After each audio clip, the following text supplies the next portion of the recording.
Hello बालकों, आज हम क्लास 10th का चैप्टर नंबर 10 लेकर आए हैं और उसका आज फर्स्ट लेक्चर है, यानी chapter number 10 light, reflection and refraction. आज हम इसके बारे में बहुत सारी चीज़ें देखने वाले हैं और मोस्ट इम्पॉर्टेंट थिंग, ये चैप्टर बहुत ही ज़्यादा प्रैक्टिकल है। मतलब हर चीज़ को हम रिलेट कर सकते हैं अपने डे टू डे एग्जाम्पल से। मतलब अपनी जो रेगुलर रोज़मर्रा की जो ज़िंदगी होती है, इसमें हम इसके बहुत ज़्यादा एग्जाम्पल देखते हैं। हमें कोई भी चीज़ ऑब्जेक्ट कैसे दिखता है? लाइट की वजह से। फॉर एग्जांपल, अगर हम एक अंधेरे कमरे में जाकर, लाइट ऑफ है जिसकी, और उसमें खड़े हो जाएं तो हमें कुछ भी नहीं दिख रहा होगा। लेकिन जैसे ही हम बटन ऑन करते हैं बल्ब का, तुरंत हमें चीज़ें दिखनी स्टार्ट हो जाती हैं। और कैसे दिखती हैं, क्यों दिखती हैं, किस तरह से हमें दिख रही होती हैं, कहाँ उनकी इमेज बनती है, इन सारी चीज़ों के बारे में आज हम सभी प्रॉपरली बातें करने वाले हैं। तो सबसे पहले हमें ऑब्जेक्ट दिखता कैसे? फॉर एग्जांपल, अगर मैं इस मार्कर का एग्जांपल लूँ, ये मार्कर मुझे दिख कैसे रहा है? पहले एक बल्ब से, मेरे रूम में इधर की तरफ बल्ब है, ये बल्ब से रोशनी आई, लाइट टकराने के बाद मार्कर से मेरी आंख में घुसेगी। मेरा दिमाग सोचेगा अरे ये जो रे आ रही है ये इधर की तरफ से आ रही है। वो अब बल्ब का केस ख़त्म। बल्ब का सिनेरियो इतना ही है कि उससे लाइट निकल रही है। लाइट जब मार्कर के ऊपर टकराने के बाद मेरी आंख में घुसेगी, तो घुसते वक्त दिमाग कहेगा चलो हम इसकी इमेज ट्रेस करते हैं, किधर की तरफ है। वो रे को पकड़ के दूसरी डायरेक्शन में जाएगा और जहाँ पर रे एक दूसरे को काटेंगी वहीं पर वो इमेज बना देगा। तो मुझे फिर मार्कर से जो रे आ रही है वो रे दिखाएगी कि मार्कर यहाँ पर है।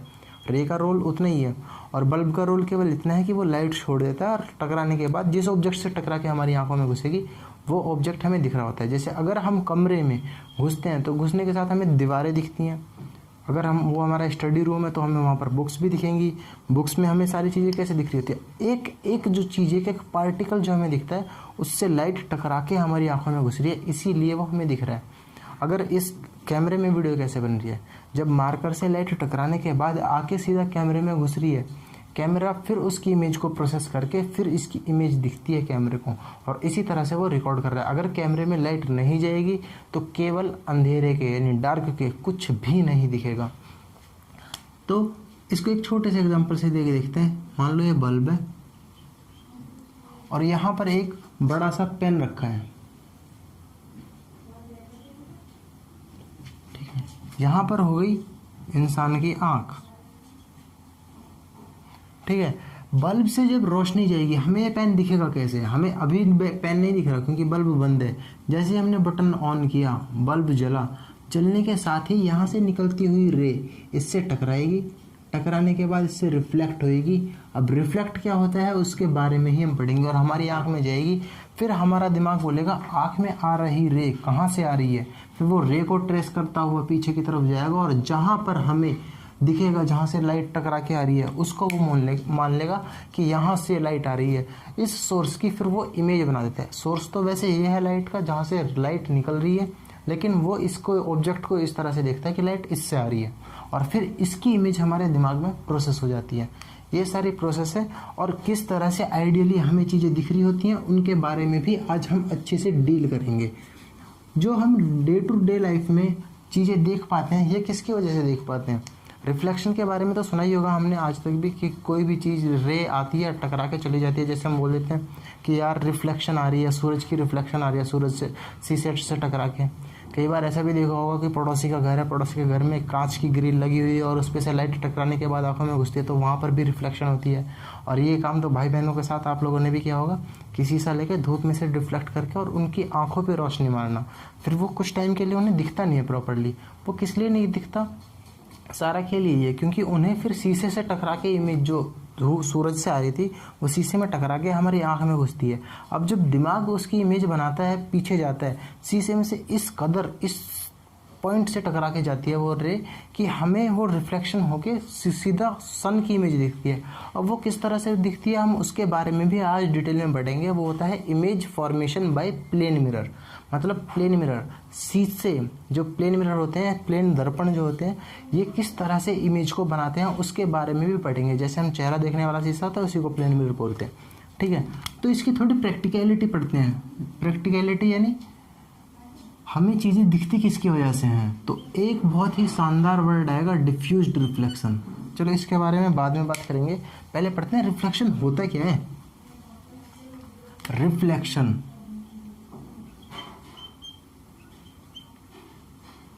होता क्या है रिफ्लेक्शन? रिफ्लेक्शन यानी लाइट का आना, टकराना और जाना, इसी को रिफ्लेक्शन बोलते हैं। और रिफ्लेक्शन यहीं पर ख़त्म, रिफ्लेक्शन यहीं पर ख़त्म कि लाइट आई, टकराई और गई। अब किस तरह से आई, किस चीज़ को टकराई और किस तरह से गई, उसके बारे में अब हम स्टडी करते हैं। लाइट जब आती है, कहीं से भी आई हो, इन्फिनिटी से आई हो, सन से आई हो या बल्ब से आई हो, तो आने के बाद वो किसी ऑब्जेक्ट से ज़रूर टकराएगी। मान लो ये मिरर है या फिर इसको एक कोई ऑब्जेक्ट ही मान लो, ऐसे कह नहीं सकते कि मिरर है या फिर क्या है, ऑब्जेक्ट मान लो, क्योंकि फिर वरना मिरर का एग्जांपल सेट हो जाएगा दिमाग में। ऑब्जेक्ट है, शीशा नहीं ले रहे, ऑब्जेक्ट, और इधर की तरफ से कहीं से रे आई, आने के बाद इस पर कुछ एंगल पे टकराई और टकराने के बाद वापसी जाएगी भी, तभी तो हमें ये ऑब्जेक्ट दिख रहा होगा।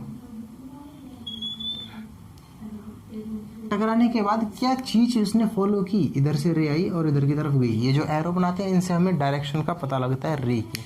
और रे क्या है? ये जो हमारी लाइट होती है, लाइट की एक बहुत पतली सी बीम को हम रे बोल देते हैं। अब बहुत पतली सी बीम तो लेज़र लाइट की भी हो सकती है, लेकिन उसमें भी बहुत ज़्यादा हज़ारों लाखों की मात्रा में बीम हम मान रहे होते हैं, रे मान रहे होते हैं, तब जाके वो बीम बनती है। यानी बीम एक मोटा वर्ड है, बंडल ऑफ रेज हो गई, और बंडल ऑफ बीम्स मिलकर बन जाएगी रोशनी, यानी लाइट। जो हमारे बल्ब से निकल रही होती है ये लाइट होती है। और अगर इसी को हम किसी पतले से छेद से निकाला हो, जिसको हम टिंडल इफेक्ट भी बोलते हैं, उसके बारे में अगले चैप्टर में पढ़ेंगे। देखा होगा कभी कि सूरज की रोशनी अगर अंधेरे कमरे में जिसमें धूप बत्ती वगैरह जल रही हो, पूजा का कमरा हो, और किसी छेद से धूप आती है तो उसका हमें रास्ता दिख रहा होता है, तो वो हो गई एक बीम ऑफ लाइट, एक तरह से बोल सकते हो, क्योंकि वो बहुत पतली सी होती है। और जैसे लेज़र लाइट, और उसमें भी बहुत सारी रेज होती हैं, यानी रे। अब देख लो कितनी पतली चीज़ है रे, हालांकि ठीक है रे। अब ये एक आई, टकराई, और टकराने के बाद किस तरह से जाएगी, इसके बारे में हम बातें करते हैं। और इस चीज़ को बताने के लिए कुछ कानून, कुछ नियम आते हैं, क्योंकि लाइट भी रिस्ट्रिक्शंस में तो बंधी हुई है ना कुछ तो उसके लॉज होंगे कि भाई तुझे इस तरह से चलना है, वरना लाइट तो फिर इधर उधर टकराती हुई भागे।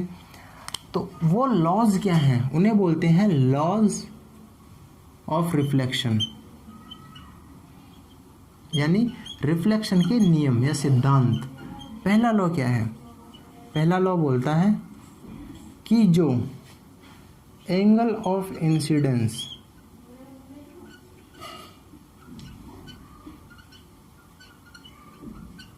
चलो इसके बारे में आगे बात करेंगे। पहले यहाँ पर मैं तुम्हें कुछ टर्मिनोलॉजीज बता दूँ। जो आने वाली रे होती है, आने को बोलते हैं इंसिडेंट, तो वो कहलाती है इंसिडेंट रे, इंसिडेंस या इंसिडेंट रे।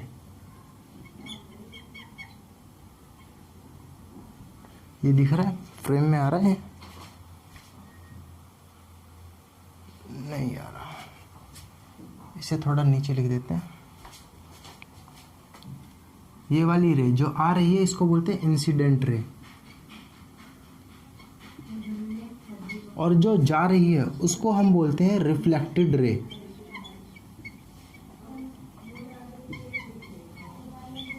और एक और चीज होती है, वो होती है नॉर्मल। नॉर्मल क्या होता है?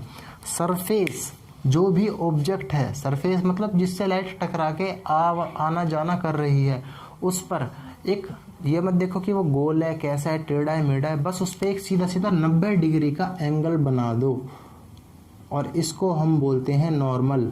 और नॉर्मल का मतलब भी मैथ में 90 डिग्री होता है, तो ये हो गया 90 डिग्री। और इस नॉर्मल को, जो कि सरफेस के नॉर्मल है, नॉर्मल यानी 90 डिग्री का कोण बनाने वाला, इसको हम नॉर्मल ही बोलते हैं। अब आने वाली रे इंसिडेंट रे, जाने वाली रे रिफ्लेक्टेड रे, और बीच में हो गया नॉर्मल।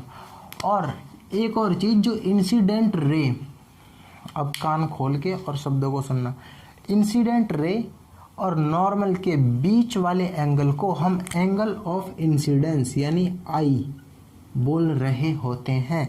क्या? I, angle of incidence, incident ray और नॉर्मल के बीच वाला एंगल। और रिफ्लेक्टेड रे और नॉर्मल के बीच वाले एंगल को हम एंगल आर यानी रिफ्लेक्टेड एंगल बोल रहे होते हैं। और ये वाली चीज़ें मैंने क्यों बताई? क्योंकि इसमें यूज़ हो रखी हैं। एंगल ऑफ इंसिडेंस यानी angle i is always equal to angle of reflection, यानी इंसिडेंस एंगल हमेशा रिफ्लेक्टेड एंगल के बराबर होगा, यानी एंगल आर। और मैथमेटिकली ऐसे भी लिख देते हैं एंगल आई बराबर एंगल आर। ये हो गया हमारा लॉ, यानी नियम, सिद्धांत। पहला लॉ तो यही हो गया कि जो इंसिडेंट रे होगी और नॉर्मल के बीच में जो एंगल बनेगा जिसको एंगल ऑफ इंसिडेंस बोलते हैं, और नॉर्मल और रिफ्लेक्टेड रे के बीच का जो एंगल जिसको हम एंगल ऑफ रिफ्लेक्शन बोलते हैं, ये दोनों हमेशा बराबर होंगे। चाहे शीशे की बात ले लो, मिरर की बात ले लो, या ऑब्जेक्ट्स की बात ले लो, या टेढ़े मेढ़े ऑब्जेक्ट की बात ले लो, या फिर कोई भी दुनिया की कोई भी चीज़ हो, ये लॉ तो वैलिड हो गई। लॉ बोलते हैं उसे जो हर किसी के ऊपर वैलिड हो। सेकेंड लॉ, और ये सेकेंड लॉ जो है ये ही थोड़ा कॉम्प्लिकेटेड है क्योंकि ये थोड़ा सा समझ में नहीं आता और है कुछ नहीं, आसान है बिल्कुल। इंसिडेंट रे यानी आने वाली रे, कोमा जाने वाली रे यानी reflected ray,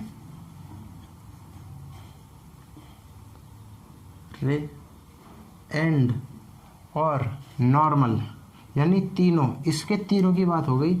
normal all lie in same plane. अभी प्लेन क्या है और ऑल लाइन सेम प्लेन का मतलब क्या है? पहले प्लेन की फीलिंग लेंगे। हम मूवीज़ देखने जाते हैं, वहाँ पर पर्दा होता है, या फिर हम टीवी में भी जो मूवी देखते हैं वो 2D में होती है, यानी 2 डायमेंशनल। मतलब हमारा कोऑर्डिनेट सिस्टम है जो हमने मैथ में पढ़ा है, एक्स एक्सिस और वाई एक्सिस वाला। ये वाई एक्सिस, ये हो गया एक्स एक्सिस। अब इसमें जो वाई एक्सिस की तरफ और एक्स एक्सिस की तरफ है, इन दोनों के कॉम्बिनेशन से एक 2 डायमेंशनल चीज़ बनती है। और हमारी जो टीवी में चीज़ें दिख रही होती हैं वो केवल इसी में होती हैं, क्योंकि अगर एक्टर दिख रहा है या फिर तुम्हें गाड़ी या फिर कोई भी सीन दिख रहा है, उसकी या तो कुछ लंबाई होगी और कुछ चौड़ाई होती है, बस।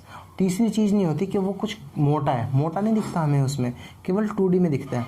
और कई बार हम जब 3 डायमेंशनल यानी 3 डायमेंशन में देखने जाते हैं मूवी, 3D की मूवी जो आती हैं, उनमें क्या होता है कि ऊपर दिखता है हमें, साइड में दिखता है, और जब ग्लासेस लगाते हैं तो चौथे डायरेक्शन में वो बाहर निकलते हुए ऑब्जेक्ट भी दिख रहे होते हैं, यानी कि कुछ मोटाई भी दिखती है इस टाइम पर हमें। अब ये फील ले जाते हैं इसकी थोड़ी।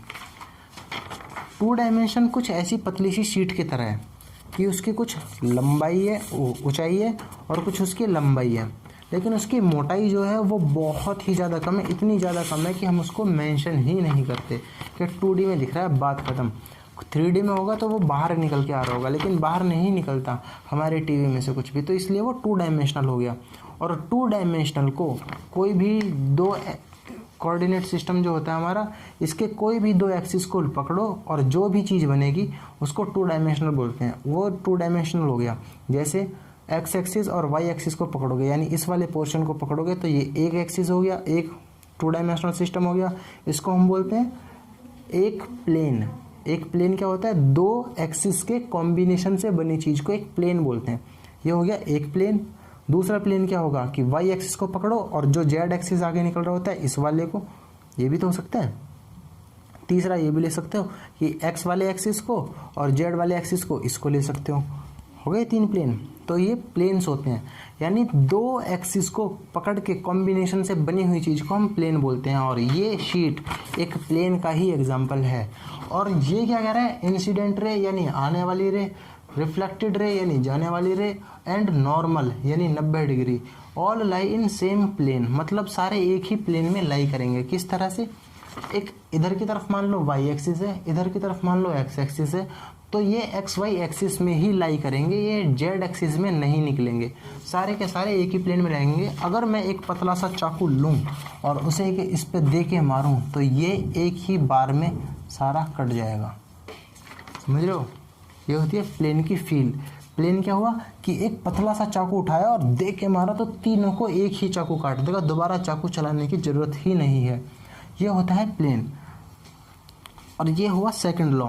सेकंड लॉ की मैंने थोड़ी सी फीलिंग आपको दिया। अगर ये चीज़ पल्ले नहीं पड़ी तो वीडियो को रिवाइंड करो, दोबारा देखो, फिर दोबारा रिवाइंड करो, दोबारा देखो, और तब तक देखो जब तक ये चीज़ समझ में ना आ जाए, क्योंकि ये लॉ थोड़ा सा कॉम्प्लिकेटेड होता है, मेरी भी समझ में नहीं आया था पहली बार में, और इनफैक्ट पूरी 10th क्लास में समझ में नहीं आया था। कुछ टीचर की भी कमी थी, कुछ हम में भी कमियां थी। ठीक है, इस सब को नोट करो, फिर इसके बाद रब करके आगे प्रोसीड करते हैं। रिफ्लेक्शन की अभी हमने बात पढ़ी है। रिफ्लेक्शन में हमने देखा किस तरह से इंसिडेंट रे आती है, रिफ्लेक्टेड रे जाती है और नॉर्मल सरफेस के परपेंडिकुलर होता है। ये तीनों मिला के एक जो होती हैं नॉर्मल और इंसिडेंट रे और रिफ्लेक्टेड रे, एक ही प्लेन में लाई कर दिया, अगर बड़ा सा पतला सा चाकू लेके मारे तो तीनों को एक बार में ही उड़ाया जा सकता है, एक ही बार में काटा जा सकता है। ठीक है, अब रिफ्लेक्शन तो हमने देख लिया कि आई लाइट और टप्पा खाई और चली गई, लेकिन आई कहाँ से, टप्पा कहाँ खाया और चली कहाँ गई? समझ रहे हो बात को? आई किधर से? बल्ब से। टप्पा कहाँ खाया? सरफेस पर। और गई किधर? फिर से एटमॉस्फेयर में या ऑब्जर्वर की आंखों में। अब जो ये टप्पा खाने वाला सरफेस है, यानी ये टप्पा खाने वाला सरफेस, ये किसी भी तरह का हो सकता है। ऐसा भी हो सकता है, ऐसा भी हो सकता है, और ऐसा भी हो सकता है। अगर सीधे को हटा दें, ऐसा भी हो सकता है और ऐसा भी हो सकता है। अभी जो हमने प्लेन मिरर देखा है, प्लेन मिरर का तो केस सिंपल है कि लाइट आएगी, टकराएगी और चली जाएगी, और ये होगा इसमें नॉर्मल। लेकिन अगर ऐसे केस में देखें और यहाँ पर बल्ब जलाएं तो लाइट आती है, टकराएगी और इस सरफेस के परपेंडिकुलर होकर ऐसे भग गई, और इधर आई, मान लो सारी लाइन सीधी आ रही है, इधर की तरफ से टकराई और इधर चली गई, इधर से आई टकराई और इधर की तरफ चली गई, इधर से आई टकराई और इधर की तरफ चली गई, इधर से टकराई इधर की तरफ चली गई, इधर से टकराई इधर की तरफ चली गई। इसको हम बोलते हैं डिफ्यूज्ड रिफ्लेक्शन। डिफ्यूज्ड रिफ्लेक्शन मतलब कि रिफ्लेक्शन वो जो रिफ्लेक्ट होने के बाद इधर उधर बिखर गया, बुरी तरह से शैटर्ड हो गया, चारों तरफ फैल गया। और यही वो फिनोमिनन है जिसकी वजह से हमें हर चीज़ दिख रही होती है। मान लो तुम अपने अंधेरे कमरे में गए, बल्ब ऑन किया, ऑन करते ही हमें चारों तरफ की चीज़ें दिखने लगी, हमें दीवार दिखने लगी, हमें पड़ा हुआ पेन दिखने लगा, हमें बुक दिखने लगी, हमें टेबल दिखने लगी, चेयर दिखने लगी, आसपास के कर्टेंस दिखने लगे, सारी चीज़ें दिखने लगी। ये कैसे दिखने लगी? बल्ब से लाइट निकली, निकलने के बाद वो इतने ज़्यादा चिकने नहीं हैं कि उनसे टकरा के लाइट और एक एंगल पे जा सकें, वो इरेगुलर होते हैं। हमारी दीवार एक, अगर तुम बहुत ही ज़्यादा छोटे लेवल पे चले जाओगे तो वो खुदड़ी होती है, और वो जो रफ सरफेस है, यानी वो ऐसा अप डाउन होता है, उसकी वजह से अब डिफ्यूज्ड रिफ्लेक्शन होता है। मतलब लाइट आएगी किसी एंगल पे टकरा के, इंसिडेंस और रिफ्लेक्टेड एंगल वाला लॉ जो पिछले स्लाइड पे बताया था उसको फॉलो करेगी और उस हिसाब से रिफ्लेक्ट होकर जा रही होगी, जो यहाँ पर हो रहा है। अब वो जा रही है टेढ़ी मेढ़ी चारों तरफ, चारों डायरेक्शन में। इसी वजह से हमें हर चीज़ कमरे की दिख रही होती है, क्योंकि हमारी आंखों में जब लाइट घुसेगी उसी के बाद तो हमें ऑब्जेक्ट दिखेगा। अब लाइट आके टकरा लेके मान लो एक ही एंगल पे जा रही है, सारी लाइट आई और इस बोर्ड पे टकराने के बाद इधर की तरफ सारी की सारी चली गई, कैमरे में कुछ घुसी ही नहीं, तो कैमरा इमेज कैसे बनाएगा? बनेगी ही नहीं। समझ रहे हो इस बात को? इसी तरह से हमारे होते हैं reflect curve surface, spherical surface. ये स्फेरिकल सरफेस के बारे में अगली ही स्लाइड पर ढंग से समझते हैं। अभी तो हमने पढ़े प्लेन और डिफ्यूज्ड के बारे में, और ये प्रैक्टिकल फिनोमिना है, प्रैक्टिकली ये दिखता है हमें, इसी की वजह से हमें चीज़ें दिख रही होती हैं। प्रैक्टिकल, ये हमारी असल ज़िंदगी में दिख रहा होता है, इसी की वजह से हमें दीवार दिखती है, घर में रखी चेयर दिखती है, बुक दिखती है, ये सारी चीज़ें हमें इसी की वजह से दिख रही होती हैं। नोट करने लायक इसमें कुछ है नहीं, पर करना है तो कर लो।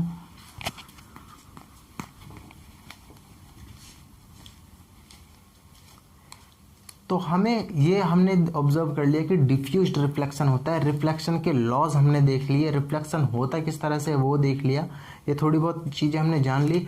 अब हम देखते हैं स्फेरिकल सरफेसेस। स्फेरिकल सरफेसेस, पहले reflection through plane mirror, spherical surfaces के बारे में जान लेते हैं। स्फेरिकल सरफेस, अब जैसा कि नाम से ही पता लग रहा है कि स्फेरिकल सरफेस यानी स्फीयर का पार्ट, तो बिल्कुल ऐसा ही होगा। मान लो एक कांच की बॉल उठाई हमने, फुटबॉल जितनी बॉल उठाई, और वो कांच की है, पूरी के पूरे शीशे की है। अब शीशे की भी ऐसे वाले ट्रांसपेरेंट वाले शीशे की नहीं, मिरर की, मिरर समझ रहे हो जिसमें हम चेहरा देखते हैं, वैसे वाले मिरर की है वो। अंदर की तरफ से वैसा चिकना सरफेस है जिधर से हमें चेहरा दिखेगा। अब इतनी बड़ी बॉल है, इसमें से हमने एक बड़ा सा चाकू लेके और इतना बड़ा हिस्सा, यानी इतना बड़ा हिस्सा हमने इसमें से काट के निकाल लिया, और बाकी ये अब स्फीयर का पार्ट है। अब ये जिस स्फीयर का पार्ट रही है उसका कुछ ना कुछ रेडियस भी होगा, भाई ऑब्वियस सी बात है, होगा रेडियस। रेडियस है, इसका कुछ डायमीटर भी है जो कि रेडियस के ट्वाइस होगा, 2r के बराबर होगा। और बाहर की तरफ इस पे हो रखी है पॉलिश।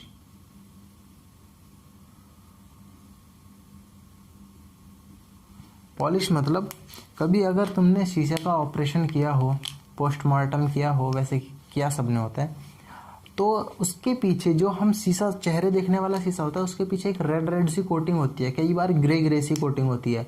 उस कोटिंग की वजह से ही एक ट्रांसपेरेंट शीशा बन के रह जाता है जिसमें हम चेहरे देखते हैं। अगर वो कोटिंग ना हो तो हमें नहीं दिखेगा। और ये जो मैंने लाइन दिखाई है, लाइन से हम रिप्रेजेंट करते हैं कोटिंग को ही, कि इधर की तरफ, बाहर की तरफ हमने कोटिंग कर रखी है। अब ये अंदर की तरफ से शीशा है, मान लो इधर की तरफ से लाइट आई कोई, और आने के बाद टकराने के बाद कैसे जाएगी, किस तरह से जाएगी, इसके बारे में हम पढ़ेंगे। अब दूसरा तरीका, एक तो हो गया ये स्फेरिकल सरफेस का ये वाला एग्जांपल, इसको भी हम कुछ बोलते हैं, क्या बोलते हैं उसके बारे में मैं आगे बताऊंगा। चलो बता देता हूँ। जिस भी सरफेस में पॉलिश केव वाली, केव का मतलब होता है गुफा, केव वाली साइड में ना हो करके दूसरी साइड पे हो, उसको बोलते हैं हम concave mirror.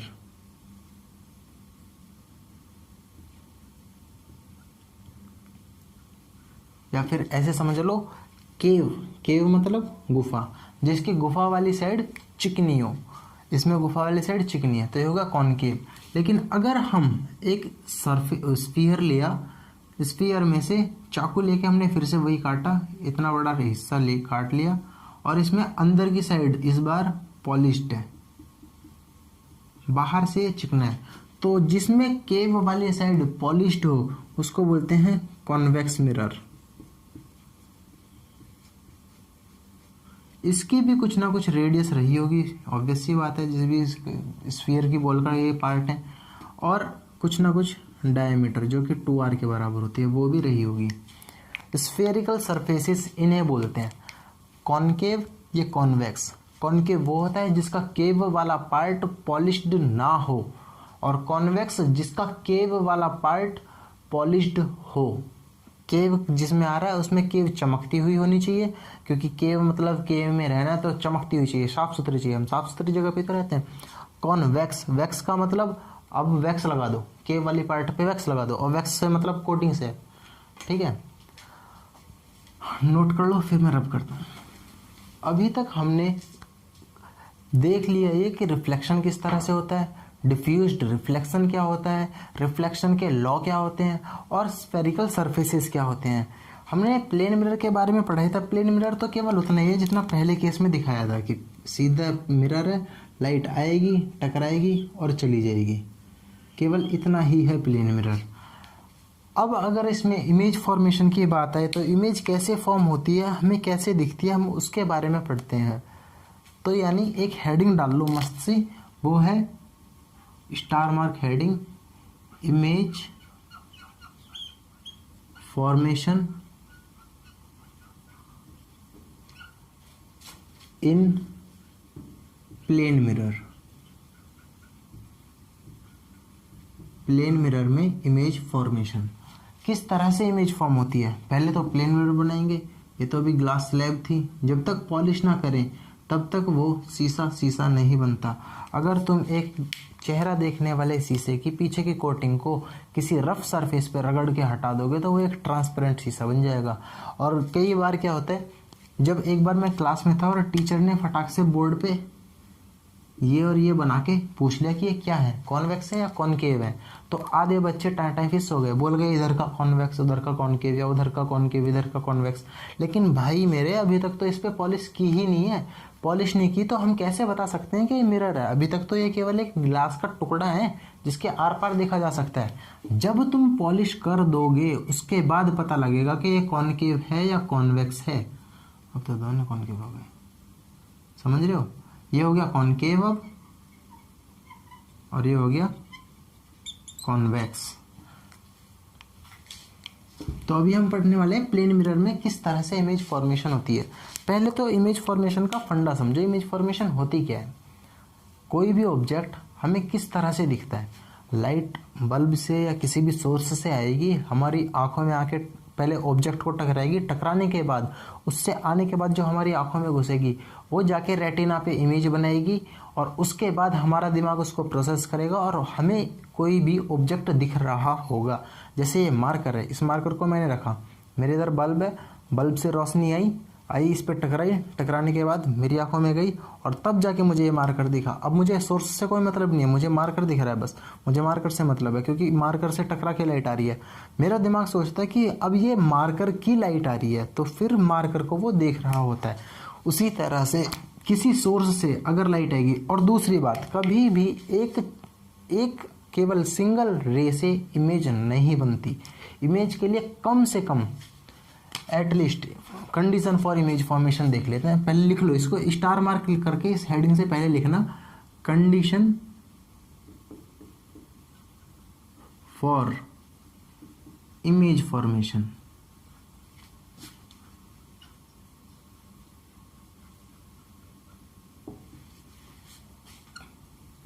At least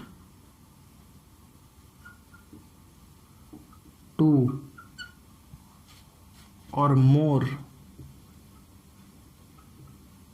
rays should reflect from the surface।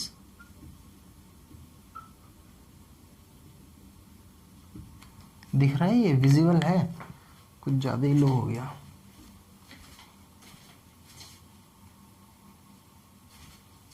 अभी तक तो दिख रहा है। चलो तुम ये नोट करो, तब तक मैं मार्कर को इंक पिला दूँ। इमेज फॉर्मेशन की कंडीशन। अब हमने कंडीशन देख ली, मतलब अब ये कंडीशन में मैंने लिखा क्या है? इसमें लिखा है कि कम से कम सरफेस से या जिस भी ऑब्जेक्ट को हम देखना चाह रहे हैं उससे कम से कम 2 रे निकालो। 2 रे निकलेंगी, टकरा के आएंगी, उसी के बाद हमें ऑब्जेक्ट दिख रहा होगा। अब 2 रे किस किस की हैं मैं बताता हूँ। मान लो प्लेन मिरर के सामने कोई ऑब्जेक्ट ऐसे खड़ा है। अब पीछे से कोई मैंने बल्ब जलाया, ये बल्ब है, यहाँ से लाइट गई, लाइट जाने के बाद इसके सर से एक टकराई और वापसी ऐसे की ऐसी चली गई। ठीक है, और एक और टकराई और वो ऐसे चली गई। अगर हमारा ऑब्जर्वर यहाँ पर बैठकर इसे देख रहा है, आँख में उसकी आके ये रे घुसी, एक तो सीधी चली गई और एक आके ऐसे इसकी आँख में घुस रही होगी। ठीक है, तो वो क्या देखेगा? दिमाग सबसे पहले, हमारा दिमाग बहुत ही लॉजिकली काम करता है, वो सीधा सीधा मैथमेटिक्स के पर्सपेक्टिव से देखेगा, क्या ये लाइन ऐसे जाती हुई पीछे की तरफ कभी मिलेंगी ज़िंदगी में? वो तो दूर जाती जा रही है। तो दिमाग कहेगा नहीं, तो दिमाग कहेगा चलो भाई चलो पीछे की तरफ चलते हैं। और पीछे चलते चलते एक टाइम पे ये रेज दोनों मिल रही होंगी। क्या मिल रही है? मिलने के बाद अब ये दिमाग बोलेगा पीछे की तरफ ऑब्जेक्ट बन रहा है। अभी मेरी इसमें कैलकुलेशन में एरर है, उसी की वजह से ये इतनी पास दिख रहा है और ये इतनी दूर है, वरना दोनों बिल्कुल इक्वी डिस्टेंट बनती हैं, दोनों समान दूरी पर बनती हैं। एक फेयर डायग्राम में यहाँ बना के दिखाता हूँ। मान लो ये मिरर है, इसके सामने ऑब्जेक्ट खड़ा है ये ऐसे, और इधर की तरफ से एक रे गई, टकराई, और जैसे जाएगी वैसे ही आ जाएगी क्योंकि वो प्लेन मिरर है। मिरर बन गया। एक और रे लें, वो इस तरह से ले लो, टकराई और ऐसे चली गई। क्या सही है एंगल? हाँ सही है।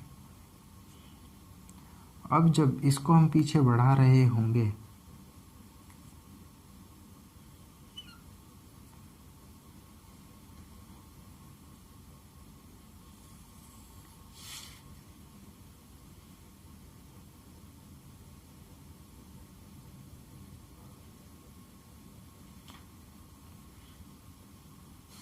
आई लगभग फेयरिटी, मतलब इक्वल डिस्टेंट पर ये बनेंगी, जितनी दूर ये होगा उतनी ही दूर इमेज बनती है।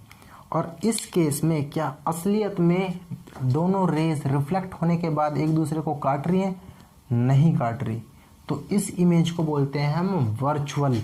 जो रियलिटी में ना काटे उसको बोलते हैं हम वर्चुअल। जैसे आजकल वीआर के बारे में तो सुना ही होगा, मॉडर्न एरा के बंदे हो यार, सुना ही होगा जरूर। वीआर मतलब वर्चुअल रियलिटी, और एक होता है एआर यानी आर्ग्यूमेंटेड रियलिटी। होता क्या वर्चुअल रियलिटी में, उसमें चीज़ें होती नहीं है पर हमें दिखती हैं। जैसे आजकल आईफोन 12 प्रो आया, 12 प्रो में क्या होता है कि तुम लाइडार सेंसर है, उसमें तुम कोई भी ऑब्जेक्ट स्कैन करो और स्कैन करने के बाद तुम्हें वहाँ पर फिर वो ड्रैगन वगैरह या जो अपने हिसाब से तुम कस्टमाइज़ करके दिखाना चाहते हो वो चीज़ दिखती है वहाँ पे रखी हुई फ़ोन की स्क्रीन में। असलियत में नहीं है लेकिन दिख रही है हमें, यानी वो वर्चुअल है। वर्चुअल रियलिटी की बातें हैं वो, यानी है नहीं ये इमेज यहाँ पर हमें दिखती है। और कितनी दूर दिखती है? जितनी दूर ये है। तो इमेज फॉर्मेशन की सबसे इम्पोर्टेंट चीज़, ये फेयर डायग्राम बना लेना। इस वाले को मैं रफ कर रहा हूँ, कंडीशन लिख लो, फिर इसके बाद मैं क्लीन कर रहा हूँ इसे। 4 3 2 1। इमेज फॉर्मेशन, इमेज फॉर्मेशन का सीधा सीधा रिजल्ट ही लिखते हैं इसका। इमेज तो अभी नीचे बना ली। इन प्लेन मिरर,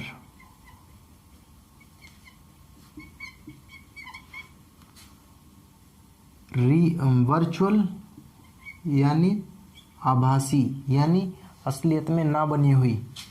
एंड सीधी बनी है या उल्टी लटक रही है? जैसे हमने ऑब्जेक्ट रखा है वैसे दिखता है। कभी तुमने शीशे में मुंह देखा है?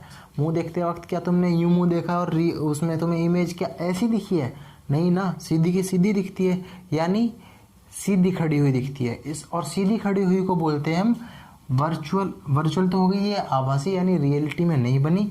और जिस तरह की इमेज बनी है उसको हम बोलते हैं इरेक्ट। इरेक्ट का मतलब सीधे खड़ी हुई।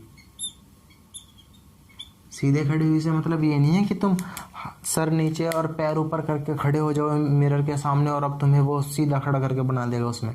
नहीं, जैसे तुम खड़े हो, जैसा भी ऑब्जेक्ट खड़ा हुआ है वैसा का वैसा ही वो उसमें दिखा है।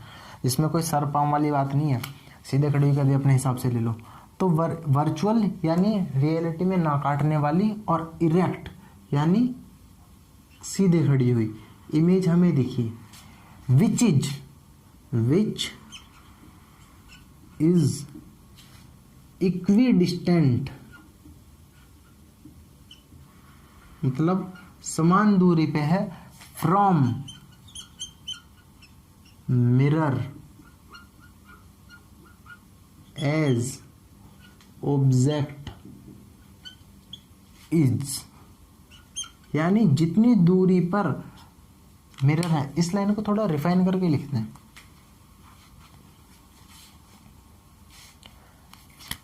Distance of image equal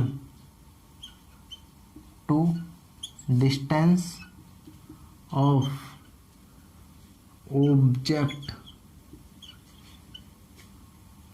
from mirror.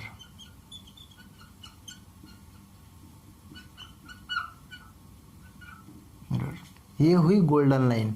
अब इसी के साथ हमने प्लेन मिरर में इमेज फॉर्मेशन को कर लिया है समाप्त। बेसिकली इसको थोड़ा सा मैं और समझा देता हूँ खोल के। हुआ क्या है, कम से कम हमें 2 रे चाहिए। कंडीशन फॉर इमेज फॉर्मेशन, किसी भी पॉइंट को अगर रिफ्लेक्ट करना है, किसी भी पॉइंट की इमेज बनानी है तो कम से कम 2 रे तो लगेंगे भाई। 2 रे ली हमने। 2 रे लेने के बाद अब केवल ये हमने हेड की लोकेशन बनाई है। सर से टकराती हुई रे ली है तो सर से सर ही बनेगा। जब पैर की लेंगे तब पैर बनेगा। अभी पैर बनाया नहीं है, मैंने सीधा खड़ा कर दिया, वो हम लेते हैं, उसके बारे में भी मैं बताऊंगा अभी। उसको हम लेंगे बाद में। हमने केवल सर की पोजीशन निकाली है, सर की पोजीशन हमें मिल गई इंटरसेक्ट होने के बाद। जब और दूसरी बात, पहले हम 2 रे लेंगे, निकालने के बाद उन्हें रिफ्लेक्ट कराएंगे, रिफ्लेक्ट कराने के बाद अब हम लगाएंगे रिफ्लेक्शन का लॉ, यानी एंगल ऑफ इंसिडेंस बराबर होगा एंगल ऑफ रिफ्लेक्शन के। अब वो जाती हुई लाइनों पे अब हम देखेंगे क्या वो किधर की तरफ काट रही है, पीछे की तरफ काट रही है या दूसरी तरफ काटेंगी। जिधर की तरफ काट रही है उधर की तरफ हम उन्हें फिर एक्सटेंड करेंगे, यानी अगर इधर की तरफ आगे बढ़ने पे वो सिकुड़ती हुई जा रही तो फिर हम उन्हें उधर की तरफ ही बढ़ाते क्योंकि आगे जाके वो काटती। लेकिन इस सिनेरियो में ये पीछे जाते हुए एक दूसरे से डाइवर्ज होती जा रही है, यानी दूर भागती हुई जा रही हैं। अब दूर भागती जाएंगी तो इन्फिनिटी यानी बहुत दूर तक भी ये एक दूसरे को नहीं इंटरसेक्ट करेंगी। लेकिन वहीं अगर हमने पीछे बढ़ाया तो एक टाइम के बाद वो कट गई। अब जिस पॉइंट पर दोनों एक दूसरे को काटेंगी वहां पर उस पॉइंट की इमेज बनती है सेम टू सेम, यानी यहां से चली हुई दो रेज यहां पर इंटरसेक्ट कर रही हैं, वर्चुअली इंटरसेक्ट कर रही हैं तो यहां पर उसकी इमेज बनेगी। वर्चुअली इंटरसेक्ट कर रही हैं तो वर्चुअल इमेज बनेगी। अगर रियलिटी में इंटरसेक्ट करती, जो कि स्फेरिकल मिरर्स के केस में करती हैं जो हम आगे पढ़ेंगे, तो फिर रियल इमेज बनती। यहां पर वर्चुअली काटा तो वर्चुअल इमेज बनी है। प्लस क्या ये सीधे खड़े हुए ऑब्जेक्ट की सीधी खड़ी हुई इमेज बनी है? अगर हाँ तो फिर ये इमेज होगी इरेक्ट इमेज। वर्चुअल तो है कि आभासी है क्योंकि रियलिटी में नहीं काटा, प्लस सीधे खड़ी हुई है यानी इरेक्ट है। अब distance of image equal to distance of object from mirror, इसका मतलब क्या है? इसका मतलब ये है जितना मिरर से दूर ऑब्जेक्ट रखा हुआ है उतनी ही दूर इमेज हमें फॉर्म हुई दिखती है मिरर से। यानी अगर मिरर को हम एक पॉइंट रेफरेंस पॉइंट मान लें तो जितनी दूर ऑब्जेक्ट है उतनी ही दूर इमेज हमें बनी हुई दिखेगी। ये हो गई प्लेन मिरर की बात। और अब इस प्लेन मिरर में और कोई तीसरी फारसे की आंख नहीं है, बस ये ही इसकी जितने भी इमेज फॉर्मेशन के केस हैं एक ही केस है, वो यही है। प्लेन मिरर में सबसे सिंपल, अगर 10 मीटर तुम आगे खड़े हो जाते हो प्लेन मिरर के तो 10 मीटर पीछे तुम्हें उसकी इमेज बनी हुई दिखेगी। बात खत्म और कुछ नहीं है, सिंपल सी। और किस तरह से दिखती है उसके बारे में भी मैंने तुम्हें रे डायग्राम, इसको बोलते हैं हम रे डायग्राम, कि रे बना के हमने ट्राई करके देखा। इसको हटा दो, थोड़ा कन्फ्यूजन कम हो जाएगा। दूसरी बात, मैंने पैरों की बात क्यों नहीं, पैरों की इमेज की रे क्यों नहीं बनाई? मैंने केवल ऊपर की ही रे क्यों चुनी? इसका भी एक रीजन है, जो इसको बोलते हैं हम एक्सिस, इसको बोलते हैं हम, अरे ये जो है इसको बोलते हैं प्रिंसिपल एक्सिस।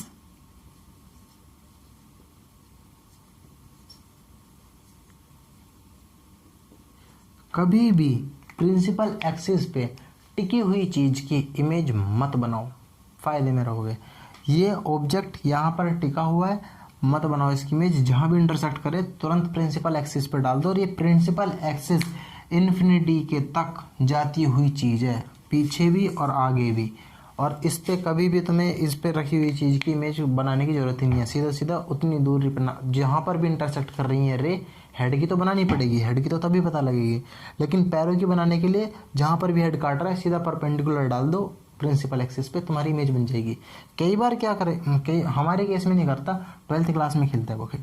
खैर ये नोट करो, उसके बाद मैं इसे रब करता हूँ। अब स्फेरिकल मिरर्स के बारे में कुछ टर्मिनोलॉजीज को जानते हैं और स्फेरिकल मिरर की बातें करते हैं।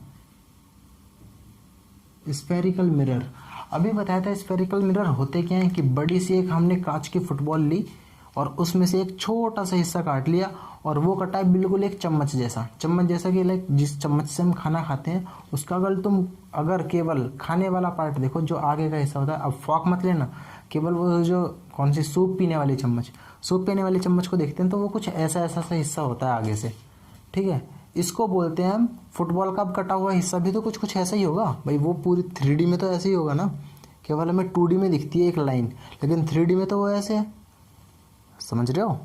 कटा हुआ हिस्सा ये हो गया हमारा फुटबॉल का कटा हुआ हिस्सा। ये है हमारा स्फेरिकल मिरर। अब यहाँ पर तो केवल 2D में दिखाया जा सकता है। इससे जो कुछ डिस्टेंस दूरी पर ओ, इसको बोलते हैं हम रेडियस। जो हमारी बॉल का रेडियस था वही वाला रेडियस है ये। अब और इसको बोलते हैं हम अपर्चर भी लाइक जितना हिस्सा जो हम ले रहे हैं उसको अपर्चर बोलते हैं। खैर वो काम की चीज नहीं है। ये ओ हो गया यानी सेंटर, ये हो गया रेडियस, जितनी दूरी है ओ से और इसके बीच की दूरी। मान लिया किधर की तरफ भी पॉलिश्ड है, इधर की तरफ भी पॉलिश्ड मान लो इसे। जो लाइन ऑप्टिकल सेंटर, इसको हम ऑप्टिकल सेंटर भी बोलते हैं, ओ को,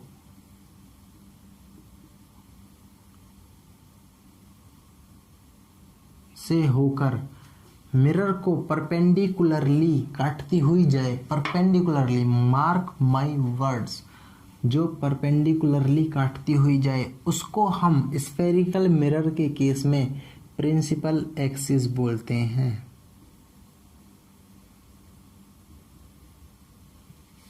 ऑप्टिकल सेंटर, रेडियस, पूरी फुटबॉल का जो सेंटर था वो रेडियस, ये हो गया। और इस चीज को हम बोलते हैं कर्वेचर, मतलब जो ये अपर्चर, अपर्चर यार अलग चीज होती है, अपर्चर कैमरा में होता है, ये है कर्वेचर। जो हम ये वाला गोल घुमावदार हिस्सा है, जो हमने काटा हुआ हिस्सा था, इसको हम बोलते हैं कर्वेचर। अब इस कर्वेचर का रेडियस जो होगा उसको क्या बोलते हैं भाई, यहाँ से यहाँ तक की जो दूरी है r, उसको सिंपली ये लिख सकते हैं रेडियस। किसका रेडियस? ऑफ किसका? कर्वेचर का, रेडियस ऑफ कर्वेचर। तो ये हो गया radius of curvature, optical centre और प्रिंसिपल एक्सिस। ये नोट करो, फिर उसके बाद मैं आगे बताता हूँ। इसे सेंटर ऑफ कर्वेचर बोलते हैं। इसे ऑप्टिकल सेंटर तो लेंस में होता है।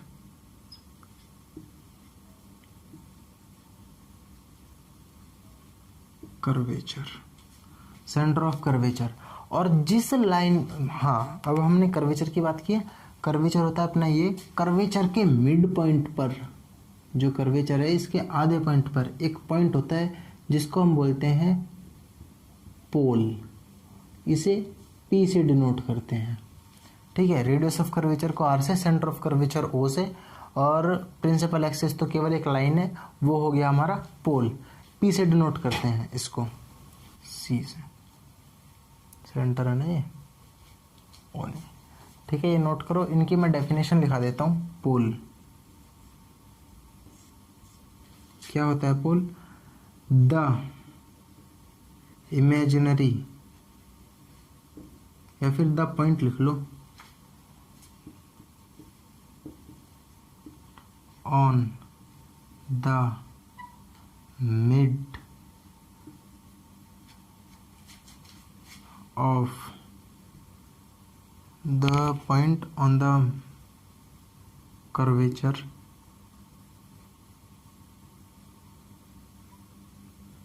which is in the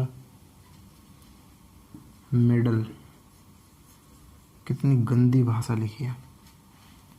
It is represented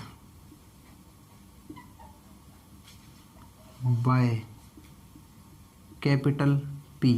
capital P से पोल को रिप्रेजेंट करते हैं। वही बात करें अगर सेंटर ऑफ कर्वेचर की,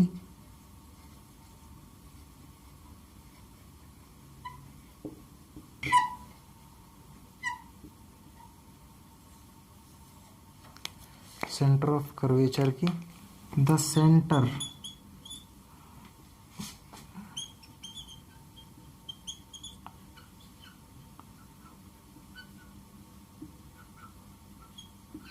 is the center point of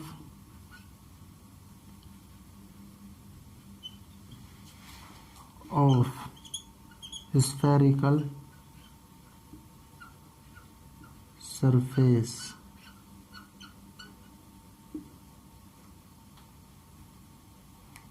which was the part of the center of curvature is the center point of spherical surface which was the part of spherical ball।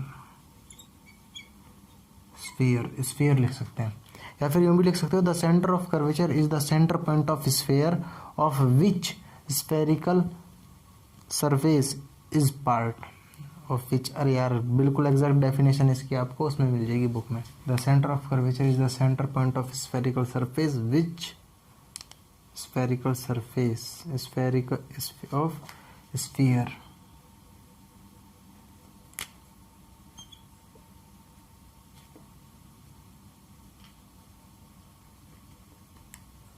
whose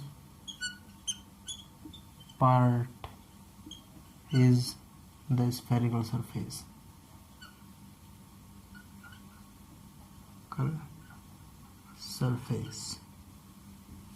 ठीक है। ये हुई पोल और इसकी बात। Principal axis तो पता ही है, रेडियस ऑफ कर्वेचर, फिर से वही कहानी, radius of curvature, radius of curvature, radius of the sphere जिसका हिस्सा स्फेरिकल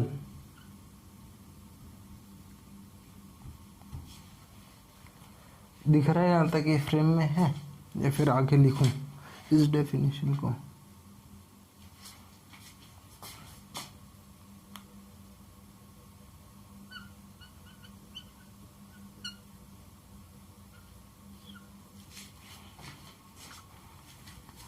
स्फेरिकल मिरर रहा था, आ रहे फ्रेम में।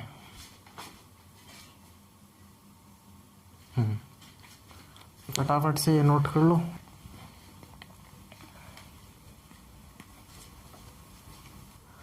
अब ये जो स्फेरिकल सरफेस होता है ये दो तरह का होता है। स्फेरिकल सरफेस दो तरह के होते हैं, बता ही दिया था, कॉनकेव और कॉन्वेक्स, यानी जो जिसका बल्जिंग पार्ट। यार अगर ये साइंटिफिक डेफिनेशन के ऊपर जाने लगता है दिमाग खराब ही होता है। एक चीज बतानी है बस मुझे जो इम्पोर्टेंट है थोड़ी सी, क्या अब पहचान सकते हो कौन सा मिरर कौन सा है? ये कौन सा है? कॉनकेव, ये है कॉन्वेक्स। क्या एक चीज ऑब्जर्व की आप लोगों ने, जो कॉनकेव मिरर होते हैं उनके अंदर सेंटर आता है, लेकिन अगर कॉन्वेक्स मिरर की बात करें तो सेंटर बाहर की तरफ चला जाता है। फॉर एग्जांपल देखो, इसमें सेंटर यहाँ पर है C, क्या ये कॉन्वेकेव मिरर के अंदर आ रहा है? यस, तो सेंटर अंदर आता है।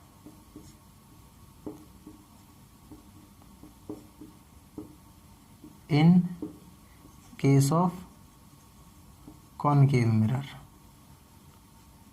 मिरर नहीं सरफेस लिख लो, हाँ मिरर लिख लो, कॉनकेव मिरर। और अगर कॉन्वेक्स की बात करें, क्या सेंटर अंदर आ रहा है? कॉन्वेक्स वाला सरफेस तो बाहर है ना, तो बाहर की तरफ। अब इसके लिए बाहर ये है, इसके लिए बाहर ये है, तो इसके लिए बाहर। तो कॉन्वेक्स सरफेस, कॉन्वेक्स मिरर के केस में सेंटर ऑफ कर्वेचर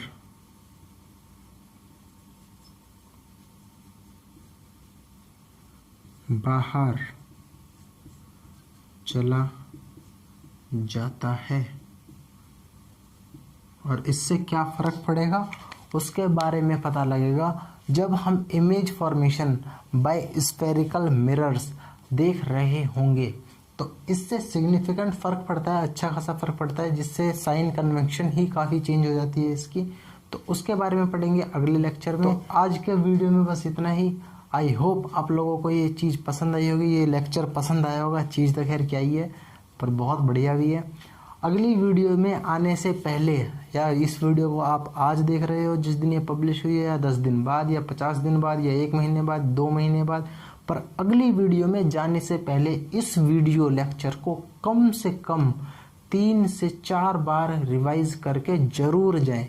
इससे क्या होगा, जो भी इस वीडियो में दिखाया गया है, जो भी इस वीडियो में समझाया गया है, वो सारी चीज़ें आपके टिप्स पर आ जाएंगी। और टिप्स पे आने के बाद अगली वीडियो में जब भी हम कंसेप्चुअल बात कर रहे होंगे, कॉन्सेप्चुअल बात कर रहे होंगे, जिसमें कॉन्सेप्ट घुस रहा होगा जो इस वीडियो में समझाया गया, तो वहाँ पर चीज़ें आसानी से समझ में आ रही होंगी। इससे आप ही की अंडरस्टैंडिंग बेटर हो जाएगी। तो ठीक है, होमवर्क तो इसमें कुछ खास दिया नहीं है, बस ये 3 से 4 बार रिवाइज कर लो अगली वीडियो देखने से पहले, तब अगली वीडियो को देखो। One most important thing and more important thing also, वो ये है कि जब भी वीडियो लेक्चर देखो तो बिल्कुल एक सीरियस लेक्चर की तरह देखो, मतलब कॉपी पेन और प्रॉपर अपने पढ़ाई वाले स्पेस पर जाकर। तो और साथ के साथ वीडियो को पॉज करो, नोट करो, पॉज करो, नोट करो। कहीं पर क्वेश्चन आए तो वीडियो को पॉज करके पहले खुद ट्राई करो, उसके बाद सॉल्यूशन वीडियो देखो। इससे क्या होगा, आपकी प्रैक्टिस ही बेटर होगी और उसी में इम्प्रूवमेंट आएगा। इससे एक थोड़ा सा माहौल भी बना रहेगा, एस्थेटिक सा माहौल, जिससे कि पता लगेगा कि हाँ, हम पढ़ाई के प्रति सीरियस हैं। तो इन सब चीज़ों को मिलाकर आपकी ही पर्सनैलिटी इम्प्रूव हो रही होगी और साथ के साथ आपकी पढ़ाई में भी स्किल्स अच्छी हो रही होंगी। इस चीज़ को जरूर फॉलो करना और एक गलती करते भी मत करना कि कहीं एक इसकी पर्टिकुलर नोट्स की कॉपी वॉपी बना लो जिसमें नोट्स बनाए, वरना कभी भैया की कॉपी में लिख रहे हो, कभी बहन की में लिख रहे हो, तो चारों तरफ नोट्स फैल जाएंगे। जब कभी रिवीजन की बारी आएगी, जब हमारी बैंड बज रही होगी, तो ये सारी गलतियां हम नहीं करेंगे। इसके लिए एक प्रॉपर नोटबुक बना लेना और उसमें ही अपने नोट्स मेंटेन करके रखना। बेटर तो यही होगा कि अपने हैंड रिटन नोट्स खुद बनाओ तुम, इससे बेटर तो कुछ हो ही नहीं सकता। लेकिन फिर भी अगर आलस घुसा ही पड़ा है अंदर कैडे, या फिर किसी और चीज़ में बिजी हो या कहीं और प्रैक्टिस में बिजी हो, तो अपने हैंड रिटन नोट्स में खुद इस वीडियो के डिस्क्रिप्शन बॉक्स में डाल दूंगा, वहाँ से आप उसको लिंक फैच करके डाउनलोड कर सकते हो। डाउनलोड के साथ साथ प्रिंट निकलवाना हो प्रिंट निकलवा सकते हो, लेकिन पढ़ते जरूर रहना है। केवल फ़ोन में एक PDF का बोझ बढ़ा के छोड़ नहीं देना, उसको पढ़ते भी रहना है रेगुलरली, तभी कुछ बेटर रिजल्ट मिल रहा होगा। अगले लेक्चर तक के लिए तो यही है, तब तक के लिए see you, have a good day, bye bye, take care.